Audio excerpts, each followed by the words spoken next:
ಕನ್ನಡ ರಾಜ್ಯೋತ್ಸವದ ಶುಭಾಶಯಗಳು. ಈ ಯಾರು ಮಾಡ್ತಾರ ಇಲ್ಲ ಗೊತ್ತಿಲ್ಲ, ಎಲ್ಲಿ ಆಟೋ ಸ್ಟ್ಯಾಂಡ್ ಇರುತ್ತೋ ಅವ್ರು ಕಂಪಲ್ಸರಿ ಕನ್ನಡ ರಾಜ್ಯೋತ್ಸವ ಒಂದು ಅಭಿಮಾನ ಇಟ್ಕೊಂಡು ವರ್ಷ ಪ್ರತಿ ವರ್ಷ ಕೆಲವರೆಲ್ಲ ಮರ್ತ್ಬಿಟ್ಟಿರ್ತಾರೆ, ಯಾವಾಗ ಮಾಡ್ತಾರೆ. ಬಟ್ ಆಟೋ ಸ್ಟ್ಯಾಂಡ್ ಚಾಲಕರು ಆ ಸಂಘಟನೆಯವರು ಮಾತ್ರ ಕಂಪಲ್ಸರಿ ಮಾಡೇ ಮಾಡ್ತಾರೆ. ಅದು ಅವ್ರಿಗೆ ನಾನು ತುಂಬ ಹೃದಯದ ಧನ್ಯವಾದಗಳು ನಡೆಸ್ತೀನಿ. ಅದೇ ರೀತಿ ಇಲ್ಲಿ ಯಾರು ಆಟೋ ಡ್ರೈವರ್ ಯಾರು ತುಂಬಾ ಶ್ರೀಮಂತರು ಯಾರು ಇಲ್ಲ, ಎಲ್ಲ ಬಡ ಕುಟುಂಬದಿಂದ ಬಂದಿದ್ದಾರೆ. ಆದ್ರಿಂದ ನಾವು ಕೆಲಸಕ್ಕೆ ಫಸ್ಟ್ ಮರ್ಯಾದೆ ಕೊಡಬೇಕು, ನಾವು ಕೆಲಸಕ್ಕೆ ನಿಷ್ಠೆಯಿಂದ ಇರಬೇಕು. ಅಂದ್ರೆ ನಾವು ಸಮೂಹದಲ್ಲಿ ಇರಬೇಕು, ಯಾವಾಗ ಯೂನಿಫಾರ್ಮ್ ಅಲ್ಲಿ ಇರಬೇಕು. ಗಾಡಿ ಡಾಕ್ಯುಮೆಂಟ್ಸ್, DL, ಇನ್ಸೂರೆನ್ಸ್, ಆಸ್ತಿ ಬುಕ್ ಎಲ್ಲ ಕಂಪಲ್ಸರಿ ನಮ್ಮ ಹತ್ರ ಇಟ್ಕೊಂಡಿರ್ಬೇಕು. ನಮ್ಮ ಸೇಫ್ಟಿಗೋಸ್ಕರ, ನಮ್ಮ ಹೆಂಡತಿ ಮಕ್ಕಳ ಸೇಫ್ಟಿಗೋಸ್ಕರ ಇವೆಲ್ಲ ನಮಗೆ ದಾಖಲಾತಿಗಳನ್ನ ಇಟ್ಕೊಂಡಿರ್ಬೇಕು. ಪೊಲೀಸರು ಕೇಳ್ತಾರೆ ಅಂತ ಬೇಡ, ನಿಮ್ಮ ಸೇಫ್ಟಿಗೋಸ್ಕರ ನೀವು ಇಟ್ಕೊಂಡಿರ್ಬೇಕಾಗ್ತದೆ. ನೀವು ನಿಂತ್ರೆ ನಿಮ್ಗೆ ಯಾವಾಗಾದ್ರೂ ನಿಮ್ಗೆ ಈ ಶ್ರೀರಕ್ಷೆ ಇದ್ದಂಗೆ ಅದು. ಹೀಗೆ ನೀವು ಕರೆಕ್ಟಾಗಿ ರೋಡಲ್ಲಿ ಹೋಗ್ತಾ ಇರ್ತೀರಿ, ನಿಮ್ಗೆ ಆಪೋಸಿಟ್ ಬರೋದು ಸರಿಯಾಗಿ ಬರೋದಿಲ್ಲ, ಅವನೇ ಬರೋದು ನಿಮ್ಗೆ ಕೂತಾನೆ.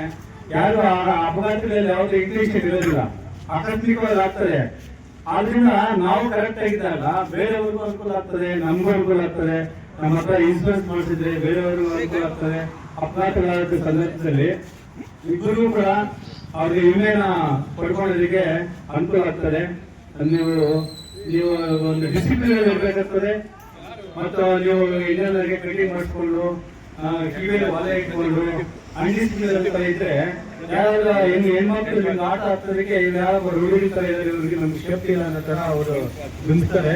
ಆದ್ರಿಂದ ದಯವಿಟ್ಟು ನೀವು ಕಂಪಲ್ಸರಿ ಯೂನಿಫಾರ್ಮ್ ತಿಳ್ಕೊಳ್ಳಿ, ಡಿಸಿಪ್ಲಿನ್ ಇರಿ, ಡೀಸೆಂಟ್ ಆಗಿ ಕಟಿಂಗ್ ಮಾಡಿಸ್ಕೊಳ್ಳಿ. ನೀವು ಬಂದ್ರೆ ನಿಮ್ಮ ಆಟ ಯಾರಾದ್ರೂ ಇವ್ರ ಆಟ ಹತ್ತಿರ ನಮ್ಗೆ ಸೇಫ್ಟಿ ಇದೆಯಪ್ಪ ಅನ್ನೋ ತರ ಒಂದು ಸಾರ್ವಜನಿಕರಲ್ಲಿ ಭಾವನೆ ಬರಬೇಕು. ನೀವು ಕಾಕಿ ಬಟ್ಟೆ ಒಂಥರ, ನಮ್ದು ಕಾಕಿ ಬಟ್ಟೆ, ನಾವೆಲ್ಲರೂ ಸಾರ್ವಜನಿಕ ಸೇವೆ ಮಾಡ್ತೀವಿ, ಯಾರು ಫ್ರೀಯಾಗಿ ಮಾಡೋದಿಲ್ಲ. ನಿಮ್ಗೂ ಆಟೋದಲ್ಲಿ ಹೋದ್ರೆ ನಿಮ್ಗೂ ಕಾಸು ಕೊಡ್ತಾರೆ, ನೀವು ಆಟೋ ತಗೊಂಡು ಹೋಗ್ತೀರಿ, ನೀವು ಯಾರು ಫ್ರೀ ಮಾಡಲ್ಲ. ಆದ್ರೂ ಇದು ಜನಗಳ ಸೇವೆ ಮಾಡ್ದಂಗೆ ಇದು ನಿಮ್ಗೆ ಒಂದು ಸದಾವಕಾಶ. ಇದು ನೀವು ಒಳ್ಳೆ ಜನಗಳ ಹತ್ರ ವಿಶ್ವಾಸ ಬೆಳೆಸಿ ಜನಗಳ ಸೇವೆ ಮಾಡಲಿ. ನಿಮ್ಗೆ ಇದೇ ರೀತಿ ಪ್ರತಿ ವರ್ಷ ನಿಮ್ಗೆ ಕನ್ನಡ ರಾಜ್ಯೋತ್ಸವ ಮಾಡೋದಕ್ಕೆ ನಿಮ್ಗೆ ಭಗವಂತ ಶಕ್ತಿ ಕೊಡ್ಲಿ ಅಂತೇಳಿ ತಮ್ಗೆಲ್ಲರಿಗೂ ಧನ್ಯವಾದಗಳು.